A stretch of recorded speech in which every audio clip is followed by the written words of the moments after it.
So hello guys, welcome back in our new video. So बहुत दिनों बाद video आ रहा है। तो आज हम बात करने वाले क्लास 10 के फिजिक्स चैप्टर 2 के बारे में, जो कि है तुम्हारा वर्क, एनर्जी एंड पावर। काफ़ी डिटेल एक्सप्लेनेशन रहेगा एंड जो मैं पढ़ाऊँगा भाई वही तुम्हें पढ़ लोगे तो तुम्हारा मतलब क्लियर हो जाएगा पूरा चैप्टर। ठीक है, तो स्टार्ट करने से पहले एक ज़रूरी बात बताना चाहता हूँ। हम 10 सब्सक्राइबर्स के बहुत ज़्यादा क्लोज है, तो प्लीज़ करवा दीजिएगा। और दूसरा कि मैंने इस चैप्टर के इम्पॉर्टेंट कॉन्सेप्ट्स लिखे हैं, जो कि आपको एग्ज़ाम के लास्ट टाइम मोमेंट में, जो कि आप पढ़ के फुल इसमें मार्क्स आप ले आओगे। ठीक है, तो ये इम्पोर्टेंट कॉन्सेप्ट है, रिविजन के लिए है बेसिकली, ये लास्ट टाइम रिविजन के लिए। ठीक है, तो ये मैंने बनाया है। अगर इसका पीडीएफ मैं डिस्क्रिप्शन में डाल दूंगा, अगर आपको चाहिए तो ये डाउनलोड कर लो, या हमारे व्हाट्सएप चैनल पे ज्वाइन कर लो, उसका भी मैं डाल दूंगा लिंक डिस्क्रिप्शन में। तो चलिए बिना किसी देरी की वीडियो को स्टार्ट करते हैं। तो सबसे पहले यहाँ पर मैंने आपको वर्क का डिफिनेशन लिख दिया है। वर्क कब होता है, सिंपल भाषा में बात करता है, work is said to be done when an external force applied to it. मतलब कोई भी बॉडी पे जब हमने एक्सटर्नल प्रेशर अप्लाई किया एंड उस कारण से क्या हो, बॉडी मूव हुआ, तब हम उसे वर्क कहेंगे। ये फिजिक्स का डेफिनेशन है। ठीक है, वैसे तो आप बोलोगे वर्क मतलब काम। ठीक है, तो जैसे कि मान लो यहाँ पे मैं फोर्स लगा रहा हूँ, तो ये भी आप बोलोगे ये भी भाई मेरा वर्क है ना, पर ऐसा नहीं है। फिजिक्स में बॉडी का मूव होना बहुत ज़्यादा ज़रूरी है। अगर आप फोर्स लगाते जा रहे हो और बॉडी मूव ही नहीं कर रहा, which means no work done. ठीक है, तो वहाँ पर डिस्प्लेसमेंट कुछ आया ही नहीं। बट यहाँ पर क्या, work is said to be done when external force apply to it and make the body move. जैसे कि अगर मैं एक साइकिल को धक्का मारूँ, है ना, तो वो साइकिल क्या करेगा, मेरा मूव करेगा, विच मीन्स वहाँ पर वर्क डन हो रहा है। एग्जाम्पल्स की बात करते हैं, जैसे आपको बताया, cycle, a cyclist while पेडिंग a cycle, जब वो साइकिल को चला रहा होता है ना, एक्सटर्नल फोर्स लग रहा था ना, साइकिल चल रहा है, बिना फोर्स लगा थोड़ी ना चल रहा है। ठीक है, a body going up stairs, coolie lifting a load. हालांकि इसके बारे में थोड़ा चर्चा करते हैं। मैंने यहाँ पे क्या बोला, कूली लिफ्टिंग अ लोड, है ना, तो मान लो लोड को लिफ्ट कर रहा है। ठीक है, तो इसमें भाई इसका वर्क डन जीरो ही रहता है। ठीक है, इन फिजिक्स की अगर मैं बात करूँ तो कैसे वो आपको आगे मैं बताऊंगा। ठीक है, अब फिजिक्स के हिसाब से क्या है, for work done there is must be need of displacement, है ना, डिस्प्लेसमेंट होना चाहिए वर्क डन के लिए। अगर डिस्प्लेसमेंट नहीं होगा तो वर्क डन नहीं होगा। ठीक है, अब हम आगे बढ़ते हैं, मेजरमेंट ऑफ वर्क। हम वर्क को कैसे मेजर करते हैं, सबसे पहले मैं इरेज कर देता हूँ। तो कैसे हम वर्क को मेजर करते हैं, तो amount of work done is measured in two following factors. ये दो फैक्टर्स में मेजर होता है। सबसे पहला फैक्टर, ये तुम्हारा एग्जाम पर्सपेक्टिव से का भी क्वेश्चन बोल सकता है। ठीक है, सबसे पहले तुम्हारा मैग्नीट्यूड ऑफ फोर्स। ठीक है, दूसरा, यहाँ ये वाला पॉइंट को समझना, डिस अमाउंट, देखो, displacement in direction of applying force. क्या मैंने बोला, displacement in direction of applying force। ठीक, मैंने जिस डायरेक्शन में फोर्स लगाया, ठीक है, मैंने फोर्स लगाया, तो उसी डायरेक्शन में डिस्प्लेसमेंट होना चाहिए। ठीक है, जैसे होता बहुत दूसरे जगह पे। ठीक है, तो बाद में बात करते हैं। तो यहाँ से क्या मेरा कंसेप्ट बना, एक डेरिवेटिव फॉर्मूला, वो वर्क को हम, वर्क के बारे में थोड़ा बात करते हैं। वर्क को हम बेसिकली हम जूल में कैलकुलेट करते हैं। ठीक है, या क्या बोल सकते हो, और वर्क तुम्हारा एक स्केलर क्वांटिटी है ना, स्केलर क्वांटिटी है। ठीक है, वेक्टर में याद रखिएगा, काफी लोगों को लगता है कि वेक्टर है, ऐसा है नहीं। ठीक, work is equal to force into displacement, ये फॉर्मूला बनता है। फोर्स मैग्नीट्यूड ऑफ डिस्प्लेसमेंट, ये डिस्प्लेसमेंट क्या होगा तुम्हारा, displacement direction of applying force, जब मैंने फोर्स लगा उस डायरेक्शन में तुम्हारा क्या हो रहा है, डिस्प्लेसमेंट हो रहा है। ठीक है, अब एक कंडीशन देखिए आप, हालांकि इसे हम प्रूव भी करेंगे। अब एक पॉइंट बताता हूँ आपको, मान लीजिए फोर्स अप्लाई किया है, मैंने फोर्स अप्लाई कर रहा हूँ एंड उसमें डिस्प्लेसमेंट नहीं हो रहा है। क्या नहीं हो रहा है, उसमें डिस्प्लेसमेंट नहीं हो रहा है, सिंपल भाषा में समझिए। Then no work is done, simple सी बात है कि भाई वर्क तो डन हो ही नहीं रहा है ना। तो इसका एग्जांपल मैं अगर आपको बताता हूँ, तो मान लिया जाए कि ये आपका घर है और ये आपका स्कूल है, ठीक है। अगर ये आपका स्कूल है और आप हुए, आप क्या करो, आप साइकिल से या जिससे भी आप जाते हो उधर से आप स्कूल है, ठीक है। स्कूल में आपने बहुत ज़्यादा पढ़ाई किया, आपने पढ़ा लिखा वर्क किया, बहुत ज़्यादा वर्क किया, एंड फिर आप स्कूल से क्या हो, घर आ गए, ठीक है। स्कूल से क्या हुआ, घर आ गए, एंड घर में आपने अपनी मम्मी को बोला कि मैंने बहुत ज़्यादा वर्क किया, बट अकॉर्डिंग टू फिजिक्स, हाँ देखिएगा कंसेप्ट देखिएगा, आप यहाँ से आते तो डिस्प्लेसमेंट हुआ, बट फिर यहाँ से यहाँ आ गए तो रिटर्न हो गया, विच मीन्स जो डिस्प्लेसमेंट हुआ वो जीरो, विच मीन्स वर्क क्या होगा, जीरो होगा। तो वो फैक्टर्स हमें क्या पता चलता है, वो फैक्टर्स हमें ये पता चलता है वो दोनों फैक्टर्स रहने चाहिए। मान लो सिर्फ मैंने फोर्स लगा और वर्क ही डन नहीं हो रहा है, तब कोई फायदा तो हुआ नहीं, तो वो वर्क तो कहलाएगा नहीं, वो नो वर्क डन हो जाएगा, ठीक है। तो यहाँ पर देखो, आप यहाँ से गए फिर यहाँ से वापस आ गए, तो डिस्प्लेसमेंट आपका जीरो हो गया, विच मीन्स आपका वर्क डन नहीं हुआ, ठीक है। अब आगे बढ़ते हैं एक नए कंसेप्ट पे। तो अब जो कंसेप्ट है वो भी थोड़ा इम्पोर्टेंट है, ठीक है। अब ये नया कंसेप्ट जो तुम्हारा वर्क का फॉर्मूला हमने क्या पढ़ा, हमने पढ़ा work is equal to force into displacement, ठीक है। बट अब एक नया formula F S cos theta, क्या F S cos theta, force into displacement into cos theta. ये कॉस थीटा क्या है चलिए समझते हैं। सबसे पहले मैं बात करता हूँ ये फार्मूला क्यों, जब मेरा वर्क फोर्स इनटू डिस्प्लेसमेंट चल ही रहा था तो क्यों। देखिए मैंने यहाँ पर आपको सबसे पहले जब मैंने आपको केसेस बताए थे, मतलब इसका फैक्टर्स बताया था, तो क्या था, magnitude of force into the direction of displacement along the force, ठीक है। फोर्स जहाँ पर लगा है उसी डायरेक्शन पर, ये हर टाइम पॉसिबल नहीं होता। मान लीजिए आपने लगा दिया यहाँ फोर्स, ठीक है, और डिस्प्लेसमेंट आपका क्या हो गया, अच्छा चलिए आपका डिस्प्लेसमेंट क्या हो गया, नीचे हो गया, सॉरी मुझे कोई बुला रहा था तो मेरे को लगा कोई और है। तो ओके ओके ओके, तो यहाँ पर मैंने आपको क्या बताया था कि मान लीजिए यहाँ पर भैया मैंने फोर्स मिला नीचे की तरफ एक्ट कर रहा है और मेरा डिस्प्लेसमेंट क्या हो रहा है, मेरा डिस्प्लेसमेंट ऊपर की तरफ हो रहा है, ऐसा भी हो सकता है। और मान लीजिए मैंने फोर्स यहाँ पर लगाया, ठीक है, और यहाँ पर मैंने क्या लगाया, फोर्स लगाया और मेरा डिस्प्लेसमेंट यहाँ हो गया है, 90 डिग्री का एंगल बना रहा है ना। तो ऐसा भी हो सकता है, बहुत सारे सर्कमस्टेंसेस होता है। मान लो कि तुम्हारा फोर्स भी यहीं लग रहा है और तुम्हारा डिस्प्लेसमेंट भी नीचे ही हो रहा है, ऐसा भी हो सकता है। तो मेरे पास कुछ 3 केसेस बनेंगे। सबसे पहले हम एफ एस कॉस थीटा को प्रूव करते हैं कि ये कैसे हो रहा है। तो आपको ये बढ़िया से देखना, ये प्रूफ फिजिक्स आईसीएसई में पूछता है नहीं, बट ये जानना बहुत जरूरी है कि work is equal to F S cos theta हो कैसे रहा है। आइए चलिए शुरू करते हैं। तो यहाँ पर मैंने कुछ एक्सप्रेशन ये लिख दिया है वर्क डन का। तो सपोज कर लीजिए ये मेरा एक ट्राइंगल मैंने लिया है, या आप बोल सकते हो, ठीक है। यहाँ पर ए बी सी है, तो जो बी सी है इस डायरेक्शन में फोर्स लगा रहे हैं, एंड जो डिस्प्लेसमेंट हो रहा है वो इधर हो रहा है, कैसे हो रहा है, इधर हो रहा है, ठीक है। तो सबसे पहले देखिए, अब मैंने in triangle A B C को मैंने लिया, ठीक है। तो सबसे पहले हमें क्या प्रूफ करना है, work is equal to F S cos theta, ठीक है। तो इन ट्राइंगल एबीसी मैंने लिया, तो इसमें मेरे को निकाला F S equal to F S cos theta निकालना है। तो कॉस थीटा मेरा क्या होता है, बी बाई एच। ये आपने 9th क्लास में पढ़ा है ना, ये आपने 9th क्लास में अच्छे से पढ़ा है, ट्रिग्नोमेट्री में, है ना। साइन थीटा कॉस थीटा और वो क्या बोलते हैं साइन कॉस और टेन थीटा के बारे में आपने बहुत अच्छे से पढ़ा है, ठीक है। तो यहाँ पर कॉस थीटा मेरा क्या हो जाएगा, कॉस थीटा मेरा हो जाएगा B by H base by hypotenuse, ठीक है। तो इस कंडीशन में देखिए थीटा मेरा यहाँ पर बन रहा है, थीटा मेरा यहाँ पर बन रहा है भैया, थीटा यहाँ पर बन रहा है, तो बेस क्या हो जाएगा, बेस बीसी हो जाएगा। तो बेस बीसी हो गया, और हाइट तुम्हारा क्या हो जाएगा, हाइट हाइपोटेन्यूज तुम्हारा क्या हो जाएगा, ए एच ए सी हो जाएगा, ए सी ए बी, माफ कीजिए ए बी हो जाएगा। और ए बी में क्या लग रहा है, ए बी में तुम्हारा एस मतलब डिस्प्लेसमेंट क्या हो रहा है, ए बी में हो रहा है। तो विच मींस ए बी मेरा क्या हो गया, एस एस मीटर हो गया, एस है वैसे 5 नहीं है, एस है, एस मीटर, ठीक है। अब मैं पुट करता ना बेस BC, ठीक है, BC बाय AB, AB में क्या S, BC by S, cos theta is equal to BC by S. अब देखिए, अब मैं ये देखिए मान लीजिए यहाँ पर ये मेरा है BC cos थीटा, है ना। तो BC इज इक्वल टू क्या हो जाएगा, S इंटू cos थीटा, है ना, सिंपल सी बात है। यहाँ मैंने जो लिखा है, अब देखिए वर्क डन क्या होता है, फोर्स इनटू डिस्प्लेसमेंट, डिस्प्लेसमेंट मेरा क्या हो रहा है, BC की तरफ हो रहा है displacement, F into S cos theta, ठीक है।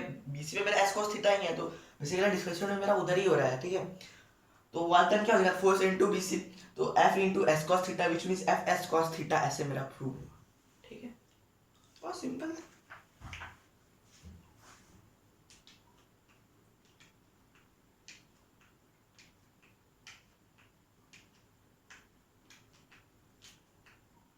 अब उसको देख लीजिए, स्क्रीनशॉट आप ले सकते हैं अगर आपको माना है। उसके बाद इसके फैक्टर्स के ऊपर बात करते हैं और कुछ स्पेशल केसेस हैं, एंड उसके बाद फिर आपका चैप्टर ओवर हो जाएगा। तो सबसे पहले यहाँ पर बात करते हैं, चाहिए भैया मैग्नीट्यूड ऑफ फोर्स। ठीक है, आपको फोर्स तो चाहिए ही होगा, ठीक है। उसके बाद क्या चाहिए आपको, उसके बाद चाहिए magnitude of displacement S, magnitude of displacement, ठीक है। उसके बाद सबसे इम्पोर्टेंट कॉस थीटा, को है ना, the angle theta between the direction of force, angle theta, angle theta between the direction of force, जिस जगह पे यहाँ पर मैं डायरेक्शन ऑफ फोर्स मतलब जिस जगह मैं फोर्स लगा रहा हूँ, दूसरा क्या है, डिस्प्लेसमेंट एस।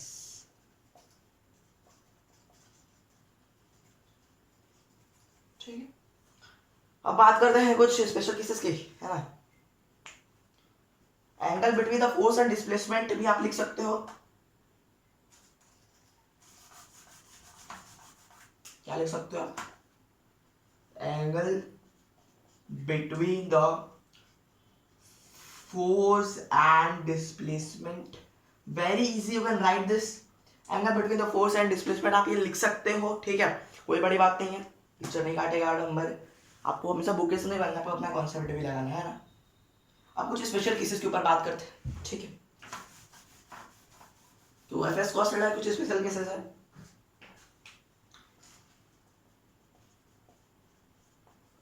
एंड ये पार्ट ए है, तो 3 पार्ट इस चैप्टर में है ना, क्या बोल रहा हूँ, इस चैप्टर में सबसे पहला पार्ट तुम्हारा वर्क के बारे में, दूसरा तुम्हारा डिफरेंट फॉर्म्स ऑफ एनर्जी के बारे में, और तीसरा तुम्हारा कंजर्वेशन ऑफ एनर्जी है। तो मैं पहला और दूसरा पार्ट इजीली कवर करने वाला था, थर्ड पार्ट सो हो सकता है शायद नहीं करूँ क्योंकि वो पूछता है नहीं वैसे जनरली, बट आपको मैं ट्राई करता हूँ शायद मैं उसे शॉर्ट वीडियो में ख़त्म कर दूँ या मैं लाइव आके ख़त्म कर दूँ, देखते हैं कैसा होता है सीन। बट फर्स्ट और सेकंड पार्ट में आपको पूरा कंप्लीट अच्छा से करवाऊंगा। काइनेटिक एनर्जी पोटेंशियल बहुत अच्छा चैप्टर है, वो आपको समझ में आ जाएगा, ठीक है। तो स्पेशल केसेस की बात करते हैं। स्पेशल केसेस से जाने से पहले आपको कुछ वैल्यूज याद रखने हैं, ठीक है, जो कि आपको थीटा अगर मान लीजिए मेरा 0 डिग्री हुआ तो आंसर क्या होगा, 1 होगा। सिंपल, आपको पता है थीटा अगर जब 0 होता है तो आंसर क्या होता है अपना 1 होता है। अगर मेरा थीटा 90 डिग्री होगा तो आंसर क्या हो जाएगा 0, विच मीन्स अगर मेरा डिस्टेंस बिटवीन फोर्स और डिस्प्लेसमेंट का जो डिस्टेंस थीटा है अगर वो मेरा 90 डिग्री होगा तो उसका वैल्यू क्या हो जाएगा 0 हो जाएगा, which means no work done. ये भी याद रखना है आपको, तो बता दूंगा वैसे। अगर थीटा मेरा 180 डिग्री हो जाएगा, ये आपका नया कंसेप्ट है क्योंकि आपने 9th में 90 डिग्री तक ही पढ़ा था, एंड 180 अगर डिग्री होगा तो थीटा मेरा हो जाएगा -1, ठीक है। ये तीनों आपको याद रखने हैं, ठीक है, क्योंकि आपको काम आएंगे स्पेशल केसेस में। एंड अगर आपको मेरा नोट्स चाहिए, रुको मैं अपना नोट्स मतलब इसका चैप्टर का नोट्स दिखाता हूँ। ये नोट्स अगर आपको चाहिए तो भैया आपको चैनल सबसे पहले सब्सक्राइब करना पड़ेगा। दूसरा क्या करना पड़ेगा, दूसरा भैया आपको क्या करना पड़ेगा मुझको ये बताइए।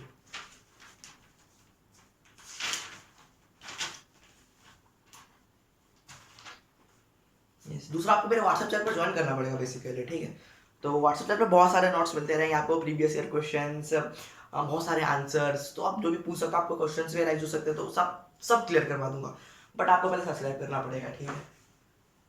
सबसे पहला केस, अगर स्पेशल केसेस है कुछ ये, ठीक है।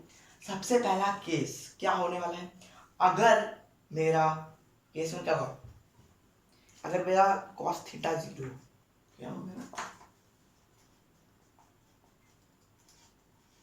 0 डिग्री हो, which means from the displacement in the direction of force is 0 degree. Force और डिस्प्लेसमेंट का जो डायरेक्शन हो क्या हो 0 डिग्री हो, ठीक है। एंगल जो उन दोनों के बिटवीन में है, ठीक है।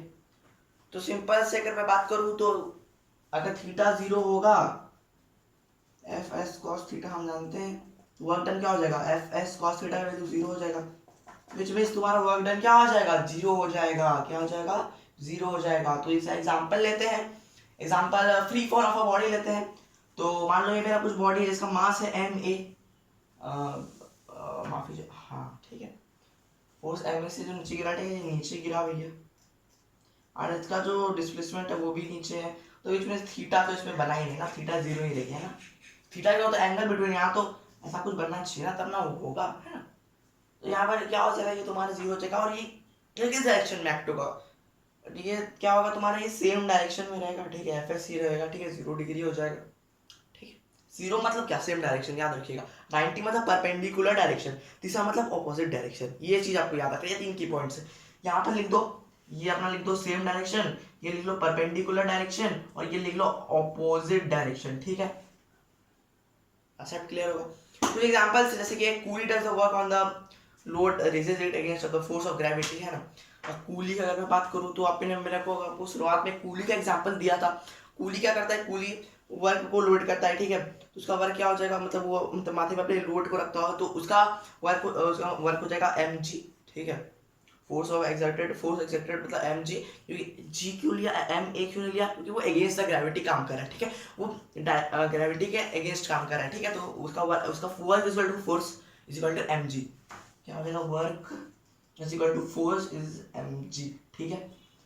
फोर्स ही वर्क, फोर्स आगे जाके पढ़ोगे, ठीक है। और उसका डिस्प्लेसमेंट क्या हो रहा है भैया, h हो रहा है, तो ये यहाँ मान लो समानता, यहाँ से लेके वो अपना ऊपर तक गया, तो कितना डिस्प्लेसमेंट हुआ, h डिस्प्लेसमेंट हुआ, ठीक है। तो इस केस में क्या होगा, इस केस में वो सेम डायरेक्शन पे ही लगा रहा है, ठीक है, सेम डायरेक्शन पे वो फोर्स लगा, डिस्प्लेसमेंट भी उसका सेम डायरेक्शन में ही हो रहा है, वो डिफरेंट डायरेक्शन में उसका डिस्प्लेसमेंट नहीं हो रहा है। और दूसरा when a body revolves in circular path under centripetal force, जब बॉडी को सर्कुलर पाथ में रहता है तो वहां पर भी उसका फोर्स और डिस्प्लेसमेंट मतलब 0 ही रहता है, ठीक है। सेंट्रीपिटल फोर्स का कुछ कंसेप्ट है, ठीक है। कुछ एग्जांपल्स हो गए। अब दूसरा केस के ऊपर बात करूं, दूसरा केस इसको बता दूं, ओके, इसको बता देते हैं।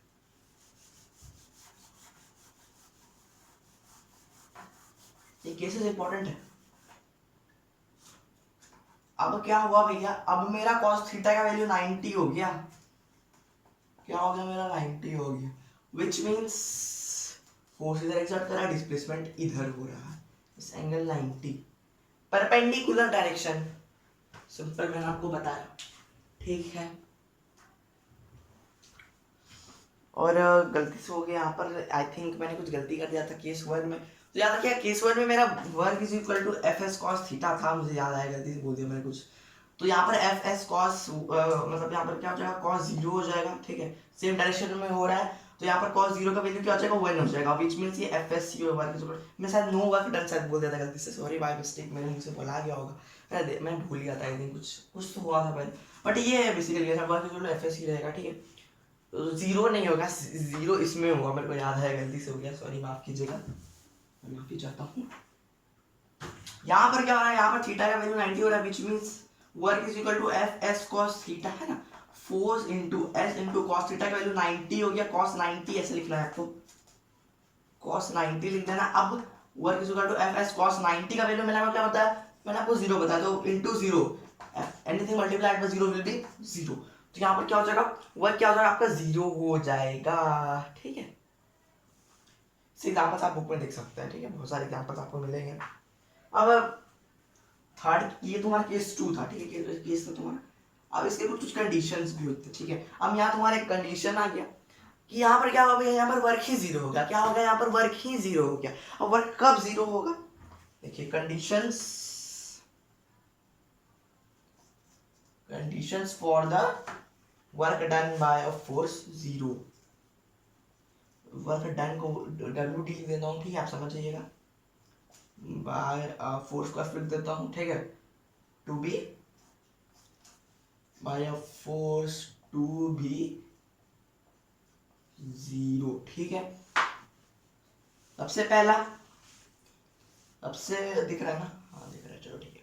सबसे पहला क्या होना चाहिए, उसका डिस्प्लेसमेंट 0 होना चाहिए, तब उसका क्या हो जाएगा, उसका वर्क डन क्या हो जाएगा, 0 हो जाएगा। यहाँ समझो ना, F S cos theta, force का मतलब है displacement 0, anything multiply 0 will be 0, ये खत्म, खेल हो गया। और दूसरा क्या होता है, displacement is normal to the direction of force, display मतलब डायरेक्शन ऑफ फोर्स और मतलब फोर्स आपने यहाँ लेगा, डिस्प्लेसमेंट अगर वो परपेंडिकुलर हुआ तब भी, तब परपेंडिकुलर डिस्टेंस बोल सकते हो, नॉर्मल लिखा है, ठीक है, नॉर्मल में परपेंडिकुलर डिस्टेंस ही होता है, कंफ्यूज नहीं कीजिएगा, आपके बुक में नॉर्मल लिखा था, हाँ मेरे को याद है। ओके, अब बात करते हैं केस 3 के बारे में, ये लास्ट केस है आपका, तो अगले केसेस बनेंगे नहीं, ठीक है, उसके बाद पावर वावर आ जाएगा। अब वर्क को थोड़ा और डीपली उसके यूनिट्स में बात करते हैं, क्योंकि इसका यूनिट्स इसमें बहुत ज़्यादा इंपॉर्टेंट हो रहा है। तो आई थिंक ये 2 पार्ट्स में बनेंगे एंड 20 मिनट शायद हो गया है, यस 20 मिनट्स हो गया है। तो अगर मैं पूरा चैप्टर कंप्लीट करूँ हो जाएगा 40 मिनट्स तक, होना तो चाहिए या 1 घंटा भी लग सकता है, बट आपको देख लो कंसेप्ट क्लियर हो जाएगा, तो कितना गारंटी दे सकता हूँ। एंड ये नहीं कि आपने मेरा वीडियो देख लिया एंड उसके बाद आप सब मेरे बताए चीज़ों फॉलो कर रहे हो, आप बुक्स तो रीड कर ही नहीं रहे हो, तो उससे तो कोई फायदा होने नहीं वाला। तो मैंने आपको क्या बोला कि आपको एग्जाम्पल्स जरूर से जरूर पढ़ने, एग्जाम्पल्स बहुत इंपॉर्टेंट है।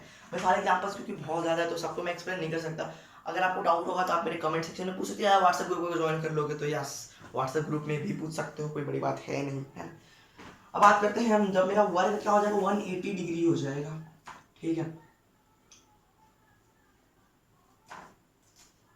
वर्क मेरा क्या हो जाएगा जब 180 डिग्री हो जाएगा, तब कहने का मतलब क्या हुआ भैया,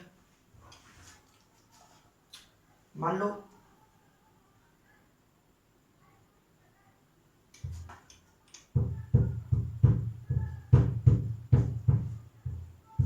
और बहुत अपोजिट, मान लो कि ये बॉडी है, यहाँ पर इधर है, मैंने फोर्स क्या कर दिया ऊपर लगा दिया, उस कंसेप्ट बनता है, ठीक है।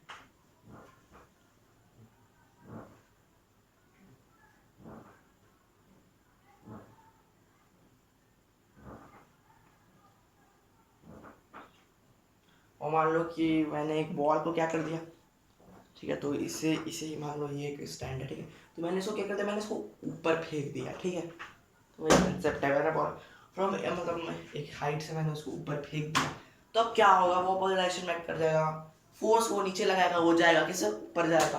तो इस केस में क्या हो जाएगा, तुम्हारा cos 180 डिग्री हो जाएगा, तो जो तुम्हारा वर्क डन हो जाएगा वो एफ एस कॉस थीटा सबको पता है, और इस बार मैंने कॉस क्या है, cos 180 डिग्री है, ठीक है।